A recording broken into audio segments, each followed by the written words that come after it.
Some words are magic in real life. Just by saying them right, you can become more attractive, more successful, and happier. These words are not secret, you've heard them before, but they might not work for you yet. If you don't know the words, or you do know them and they don't do anything for you, this story is for you. This story will teach you how to believe the words and make the magic work. Once upon a time, deep in the Splendorwood forest, there was a little Tigran village. In those days, any place so close to the wild was bound to brush up against the Failoran from time to time, and so the people of the village had become accustomed to dealing with spirits and the Fae. They knew to show respect to the wild, to leave out offerings on Thyrannika's holy days, and to stay in on nights when the high moon Oros is fully dark. And of course, they knew to never ever wander too far off the path in the woods, lest they never find their way home again. In return, the spirits provided for the village and protected it from the meddling lands beyond. One fine day, a young woodcutter named Thander went out with his axe, his cart, and his Grimble to deliver the day's chopped wood to his neighbors. Like most of his neighbors, Thander was a Tigran man of orange and black stripes. His Grimble, a furry brown creature with a big mouth, sat on his cart following him everywhere he went, as Grimbles tend to do. Thander's first stop was the home of Farmer Crouch, an elderly man whose stripes had started to go gray. "Thank you, young man," the elderly Tigran said. "You're just in time. I was getting pretty low. Drop it by my door there if you would." "He means you're late," said the Grimble. "You're such a slow, lazy leech. Mr. Crouch almost ran out of firewood because of you. How's he gonna cook? Do you want him to freeze? You're so inconsiderate." You're welcome, Mr. Crouch," said Thander. Mr. Crouch gave Thander a friendly smile and a wave as Thander went on his way. Thander's next stop was Miss Clara's cottage. He dropped the wood by her doorstep without knocking. As he was about to go on his way, she poked her head out the window. "Oh, hey, Thander, thank you. I've just put on a pot of tea. Would you like to come in for a bit?" "She's just being polite," the Grimble said. "She's the prettiest woman in the village. She obviously doesn't want to talk to you. Don't look at her, or she'll know what a creep you are." No thank you," said Thander, keeping his eyes low. "But I appreciate it. Have a nice day." "Oh, okay then," she said, a bit disappointed. "Maybe next time then?" Thander risked one glance at her as he continued on his way. She really was pretty. His next stop was his mother's cabin. He found his mom working on her garden. "Look at all those beans and peas," said the Grimble. "Not like your pathetic attempts at home. No wonder she doesn't visit much. She can't handle the disappointment in seeing such a failure of a son." "Hey, Mom," said Thander. "Hey, sweetie," she answered, glancing up at him only briefly, then returning her attention to pulling weeds. "It's good to see you. Are you hungry? I've got a pot of soup going." Sure, that'd be great. Thanks, Mom." "As if you're not fat enough already," said the Grimble. "Try not to pig out like you always do." Thander took the wood to the usual place. He stopped briefly at his baby sister's old grave for a moment of silence, then began stacking the wood up on the heap. The pile was taller than Thander. The Grimble noticed what Thander was looking at. "Big pile. It's because she knows you never dry your wood for long enough. She's too nice to say it, but you both know she taught you better. If you had any self-respect, you'd season your wood for at least 2 years. And so far you've managed, 8 months? What a failure. No wonder she has to do it herself." After unloading the wood, Thander and his mom had a pleasant meal together. The Grimble sat at his own little table. "You're wasting daylight, you know. Better get moving before they realize no one actually needs you. It's not like just anyone can chop wood. Oh wait, they can. Literally everyone can, even children. It's too bad you never learned any useful skills. Then maybe you could contribute, and you wouldn't have to be a burden on everyone, especially your mom, who still feeds you like a baby.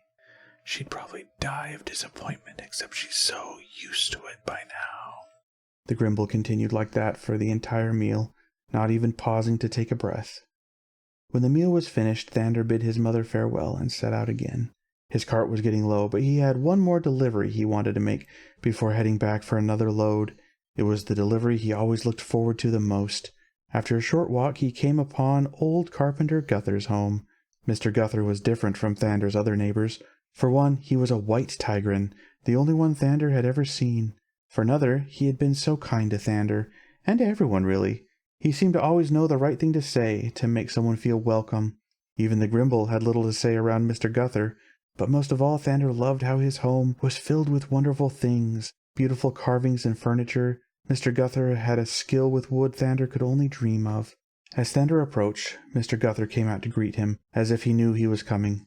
Mr. Guther walked with a limp and a walking staff. The staff was the only thing in Mr. Guther's home that wasn't exquisite. Thander had whittled it himself long ago, when he was still a kid, and had given it to Mr. Guther as a present. Mr. Guther had lacquered it beautifully, but the flaws of an unskilled child's whittling knife were obvious to Thander's eyes. Still, Mr. Guther had refused to replace it all these years, as if it was some kind of treasure. "Welcome, my boy," said Mr. Guther, genuine excitement shining from his eyes. "It's so good to see you. What have you brought me today?" He's going to be disappointed. The Grimble started, but Mr. Guther interrupted. "You know I look forward all week to your deliveries. You always bring me the best, don't you?" I try, sir," said Thander. He really did try to save the choicest pieces of wood for Mr. Guther. The Grimble spoke up again. He always says that. It's practically lost all meaning by now. "Oh, look at this one," Mr. Guther interrupted again. "By the gods, young man, you've outdone yourself." Mr. Guther had spotted the old stump at the bottom of the cart. Thander had hoped he would like that one. Thander had picked it out special and spent almost a full day chopping it out and hauling it home. It was gnarled and twisted, full of character, as Mr. Guther liked to say. It was Mr. Guther's favorite kind of wood, and Thander's too, really. The Grimble began again. He's probably just saying... "You've got such an eye, young man," said Mr. Guther, again loudly speaking over the Grimble. "And good stout arms, too, to bring such a big one. Will you carry it over to my workshop for me? Thank you, lad. I don't know what I'd do without you." And so it went on. Every time the Grimble started to speak, Mr. Guther interrupted it, until at last it stayed quiet, at least for now. It was just Mr. Guther's way, the way he had always been. But something new occurred to Thander that day. Could it be? Could Mr. Guther hear the Grimble? Was he interrupting it on purpose? Nobody else ever did that. "Won't you come in and stay for a bit?" Mr. Guther invited. "I think my wife has some fresh-baked spice bread about ready." Thander tried to politely refuse, saying he had already eaten, but Mr. Guther wouldn't hear it. At last Thander relented and followed Mr. Guther into the house. The Grimble tried to follow as usual, but Mr. Guther slammed the door shut, locking it out. Curious. Nobody else ever did that either. As they went inside, Thander briefly saw a flash of blue flutter by one of the windows. It was gone before he could properly look. Before he could think about it much or mention it, though, Mrs. Guther greeted Thander with a big hug. Thander always liked Mrs. Guther's hugs. The three of them enjoyed some cider and spice bread, and just talked about things. The Grimble could occasionally be heard yelling from outside, but nobody paid it any mind. At last, Thander got up the nerve to ask the question on his mind. "Mr. Guther, did you know that I have a Grimble?" Mrs. Guther gave her husband a very significant look. Mr. Guther seemed to choose his words carefully. "Well, yes, I had a bit more than a hunch." Can you help me with it? Do you know how I can get rid of it?" Thander asked. Mr. Guther smiled the widest smile Thander had ever seen on him. "Lad, I've been waiting so many years to hear you say that. Yes, 100 times yes, we can help." "It's nothing to be ashamed about, sweetie," said Mrs. Guther. "Most everyone catches a Grimble at some point. They can be very hard to get rid of, though." "The good news," said Mr. Guther, "is that you've already taken the first step. Asking for help isn't easy, and it's absolutely crucial to chasing off a Grimble. Nobody else can do much about a Grimble until you ask them to." Mrs. Guther continued. "Now that you've done that, you need 2 more things. You need to find the source of the Grimble's power, and you need the magic words that will send it away." Thander felt a bit of fear creeping into his stomach. He'd heard stories of dark magic where strange words caused stranger things to happen.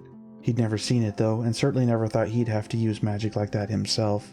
"Okay, do you know the magic words?" he asked. The Guthers glanced at each other. "We do, lad," Mr. Guther said. "We know the words very well, but we can't tell you. The words won't work if you learn them from us. You have to learn the words by saying them to someone else." Thander thought about that for a moment. That doesn't make any sense. How can I say words to someone else if I don't know what they are? You'll understand when the time comes, said Mrs. Guther. You have a big heart, and that's all it really takes. For now, you just need to focus on finding the source of the Grimble's power. Mr. Guther nodded. For that, you'll need to go deep into the woods. Now Thander was really getting nervous. Every child knew not to go too deep into the woods. People who went deep into the woods often never came back. Where in the woods exactly should I go? You'll need to go far off the beaten path, Mr. Guther answered. First, go 500 paces north. You'll find a great white tree. Once you arrive, turn around 3 times, then come back. Simple as that. That didn't sound too difficult to Thander. And will that help me find the source of the Grimble's power? He asked. Yes, Mrs. Guther answered. All you have to do is walk there and back. Everything else, you'll know in your heart what to do. Thander was feeling very unsure of himself, but he trusted the Guthers. Outside, he could hear the Grimble's muffled yelling. You'll never make it anyway. You're too weak and stupid and cowardly. Thander made up his mind. He would do it. He knew if he waited too long, the Grimble would talk him out of it, but in that moment, the Guthers had given him the confidence he needed. Okay, he said. I'll go right now, then. The Guthers hugged him and wrapped up a little package of spice bread for him and sent him on his way. They seemed both very happy and very sad. It was clear to Thander there was a lot they weren't telling him, but he trusted them, even more than he trusted himself. And so, with his little package of food, his axe and his Grimble, Thander walked into the woods and began counting his paces. The woods were beautiful and very quiet. Sunlight streamed through the canopy, and a variety of animals softly scampered or fluttered away as Xander went by. The Grimble pestered him at first, but eventually even it quieted down. Thander was able to just enjoy his surroundings, listening to his own panting breath and beating heart. At length he came to the tree. There was no mistaking it. He paused to admire it for a bit, then turned around 3 times where he stood. As he did, the entire forest changed around him. The tree was gone, replaced by a deep ravine. He turned toward the direction he thought was homeward, but instead of the bushes and flowers he expected to see, there was a steep hillside. A nearby waterfall thundered down the hill into the ravine. He was certain these things had not been there a moment ago. Thander suddenly had no idea where he was, or how to get home from here. The Grimble didn't lose a moment. Ha! Of course you're lost, dum-dum. You just wandered into the deep woods on purpose. You did the stupidest thing in the history of stupid, and now you're surprised. The Guthers were clearly just trying to get rid of you. Honestly, they did the whole village a favor. Do you think they'll be relieved when they realize that you're gone forever? Or will they not even notice? Oh, what, you're scared now, you great coward. Baby Thander's scared of being alone in the trees. Aren't you a tigrant? Things out here are supposed to be scared of you. But you're right to be scared. You're so weak and stupid, you probably won't last the night out here. Thander took a few deep breaths and tried his best to ignore the Grimble and come up with a plan. He decided to climb the hill. Perhaps from higher up he would be able to see the village. As he climbed, he began to hear movement ahead. Someone with a very high voice was yelling in pain and fear. Thander hesitated. He knew so little about the dangers out here.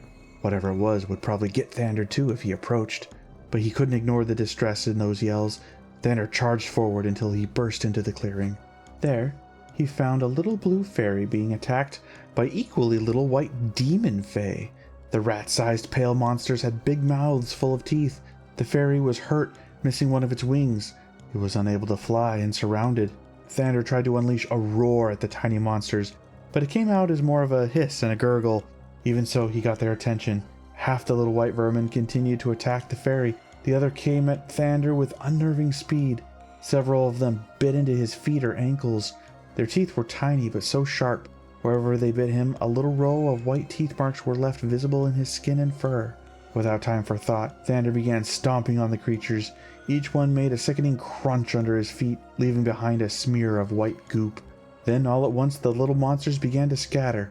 It seemed they had had enough. In moments they were gone. Thander approached the fairy. It looked like a tiny blue man wearing an adorable pair of tiny blue pants. He was hurt but clearly alive. It took time for Thander to convince him he wasn't about to be eaten. In time the fairy was able to calm down. He introduced himself as Bim. Thander offered to carry Bim home. "Thank you, Thander," said Bim in a tiny voice. "I appreciate the offer, but you should probably just go on without me. I hurt everyone I meet, and screw up everything I try to do. I'm not even sure how to get home from here. Can you imagine that? A moon fairy is lost in Failoren. Those whitecaps are attracted to lost people, like me.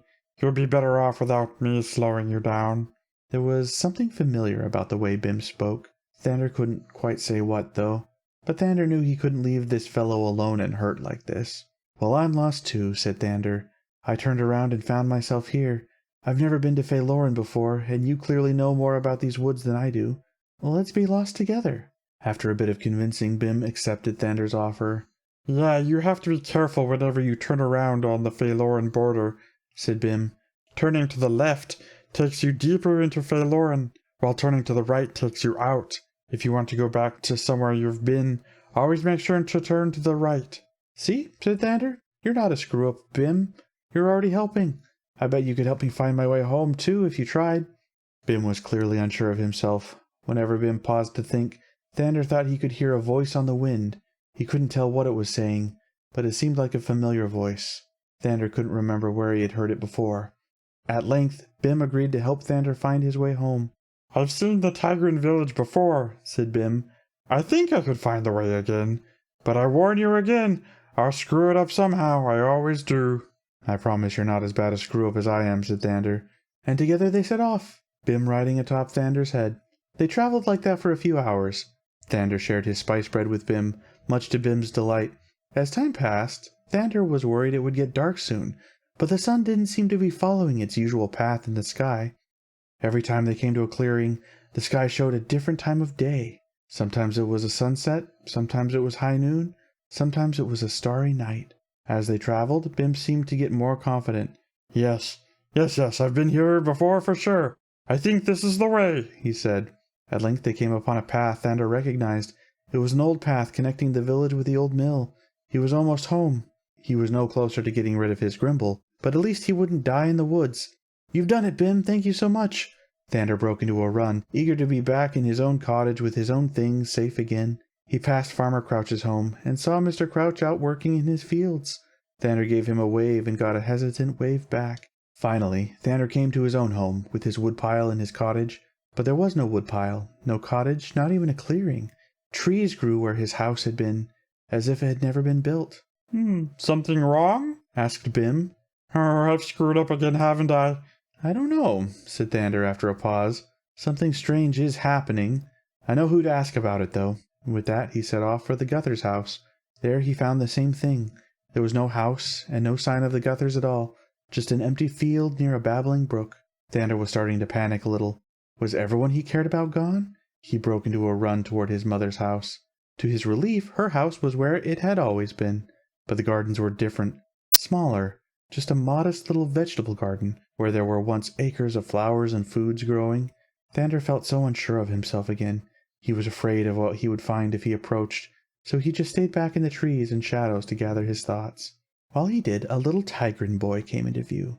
The boy had a whittling knife and a long, stout stick covered in crude carvings. Thander recognized that stick, recognized that boy. All at once he understood.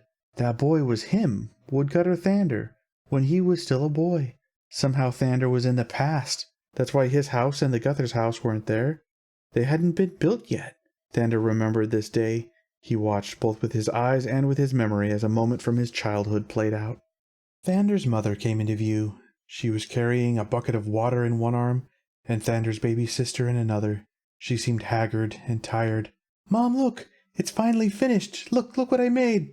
called young Thander, holding up the carved stick. "It's a walking staff!" Pride shone from the young boy's eyes. "Another one, huh?" said his mom without even glancing, as she started building a fire one-handed. "It's great, honey. Could you please make yourself useful and gather some more firewood for me? It's going to be dark soon, and I really need to get this stew going." The words, "make yourself useful," echoed over and over in Thander's head. "Make yourself useful. Make yourself useful." Each time it sounded a little less like his mother, until he realized it wasn't his mother.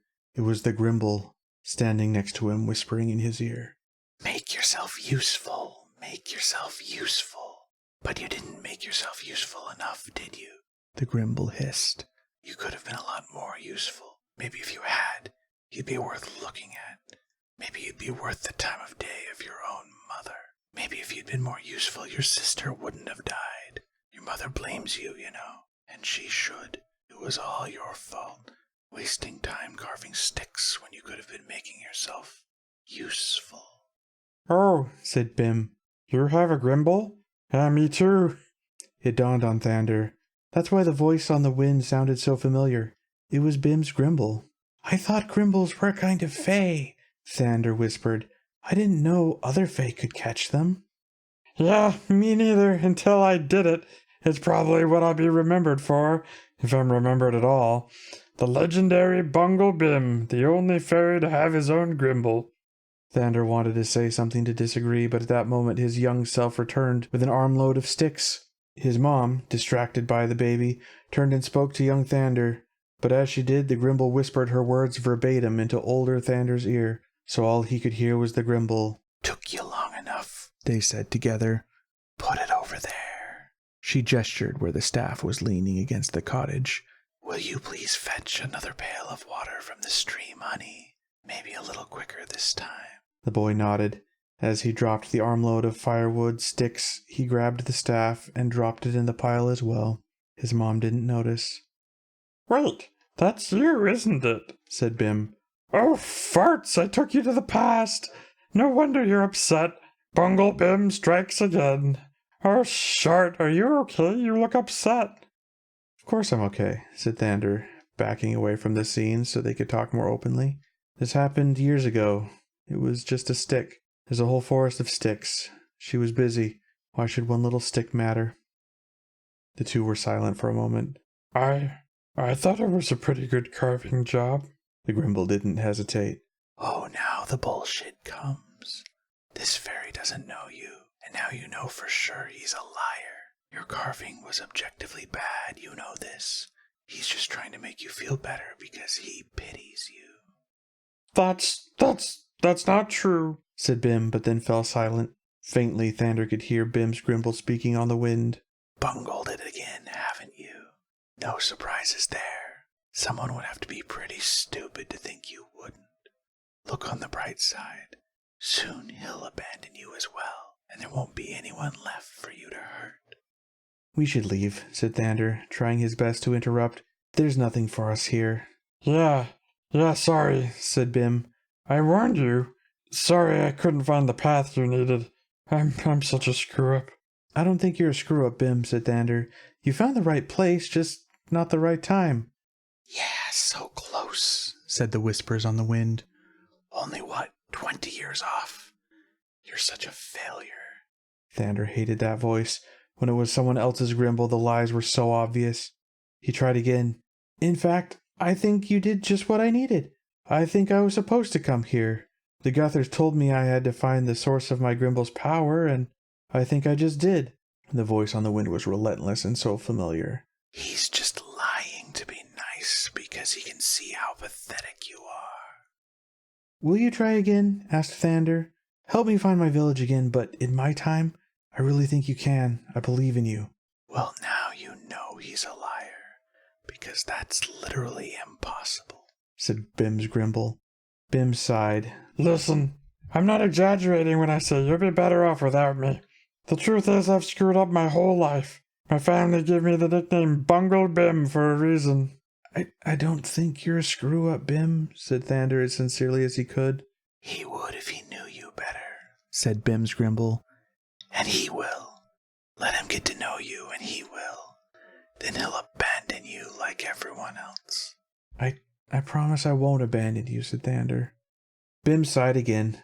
I mean, it's not like I have anything better to do right now. I can't stay here either, and I'm afraid to be on my own until my ring heals. Fine, let's go find your village again. But don't say I didn't warn you. Once again, Bim and Thander and their Grimbles set off into the woods. Bim gave directions, and Thander did his best to remember the path they took. In time, they found a new path, one that seemed familiar to Thander. It seemed like they were on the right track. Bim's Grimble got a little quieter. Bim got a little more talkative. Hey, Thander, said Bim. I really appreciate what you said about not abandoning me. I won't hold you to it, but it was nice. I meant it, said Thander. I I know, said Bim. Listen, I know what it's like to have a family that sucks. If you want to talk about it, I'm pretty okay at listening. Thander didn't know what to say. He wanted to say his mom didn't suck. She had done her best, which was pretty good in a lot of ways. He was genuinely grateful to her for everything she had done for him and taught him, but when he tried to say the words, "My mom doesn't suck," they wouldn't come out. He thought about that while they walked. Maybe both things could be true. Maybe she did her best, which meant she helped him in some ways and hurt him in others. Maybe she was a really good mom and also really sucked. Maybe it was okay to acknowledge that. As he thought in silence, the path came to an end. A wall of brambles barred the way. Oh, farts, said Bim. I thought for sure I had it this time. It's okay, said Thander. We probably just took a wrong turn. We'll backtrack a little. Without thinking, he turned around to the left. The path was gone. Oh crap, sorry, said Thander, and turned around the other way. No, wait, yelled Bim, but it was too late. They were in yet another new place. Mushrooms filled the forest floor around them. Oh crap, I'm sorry, Bim, my bad. I forgot what you said about turning, and I thought I could fix it.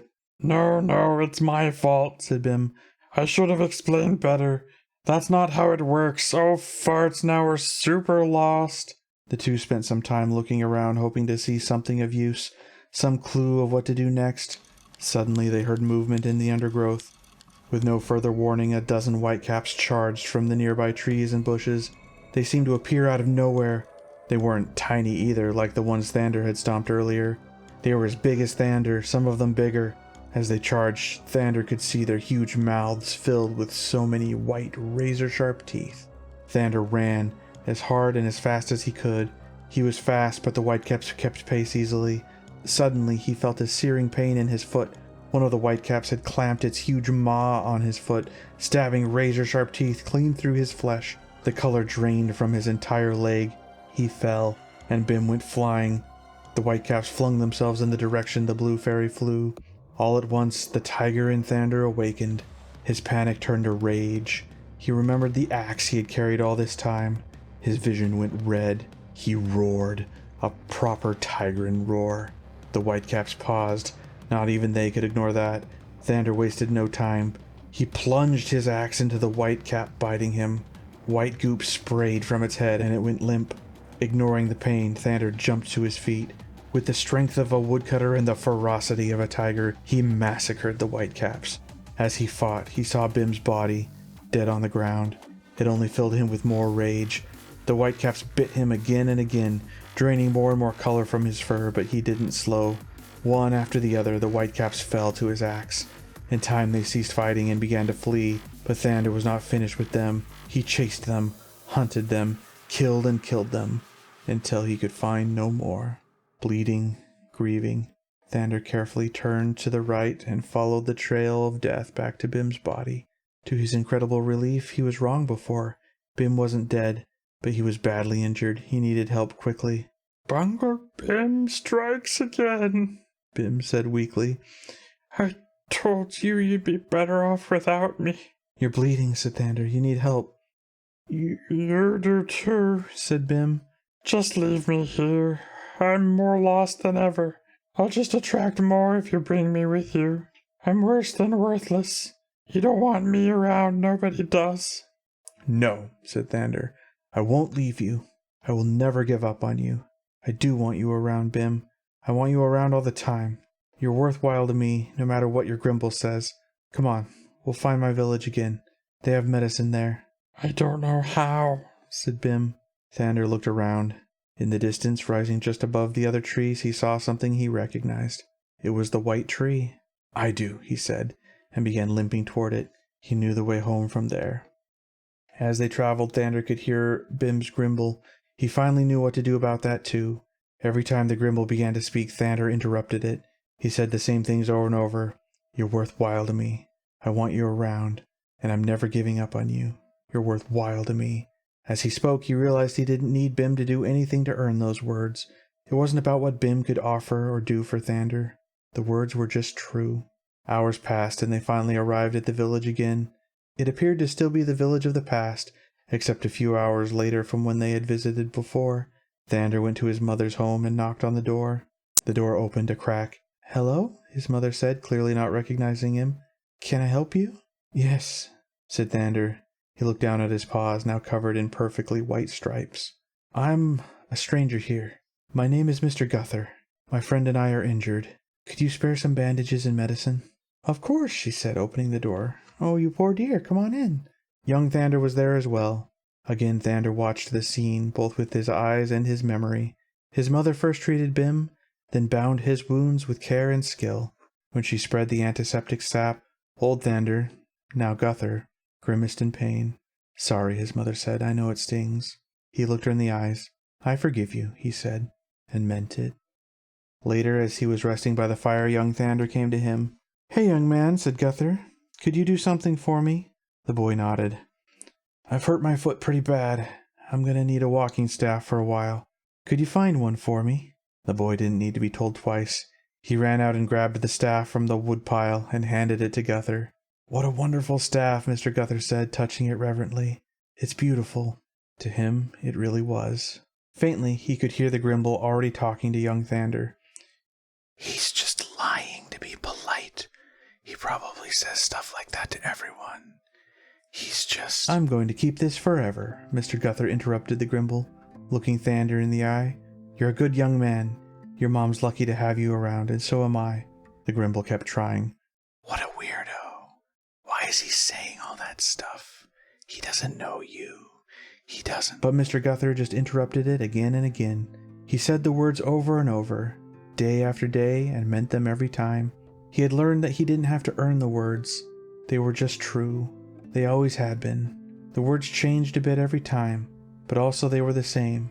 I like you. I want you around. You are worthwhile to me. You are loved and you deserve it. I will never give up on you. I will never give up on me. The words were indeed magic. The Grimbles never went away completely, but each time Mr. Guther interrupted one, it got quieter and quieter, until he could barely hear it at all. He couldn't solve young Thander's Grimble for him. Only Thander could do that, but Mr. Guther could interrupt it and silence it whenever he was around. And he did, without fail, without mercy, and his own Grimble never finished another thought again. And now you know, not just the magic words, but how to learn them properly. If you listen to yourself saying them to other people, you'll come to see that you deserve them too. If you like this story, you'll probably like my other work as well. You can check that out here. While you decide, here's an old Galasian nursery rhyme. Beware the Grimble, precious child, they only speak in lies. Because they sound like your own thoughts, they're hard to recognize. If a Grimble troubles you, there is a remedy. First, ask for help. You're not alone. You never have to be. Then find the source where it was born, and what has kept it fed. And finally, you'll need the magic words to kill it dead. To learn those words, go find a friend, a partner or a brother. The surest way to learn them is to say them to another.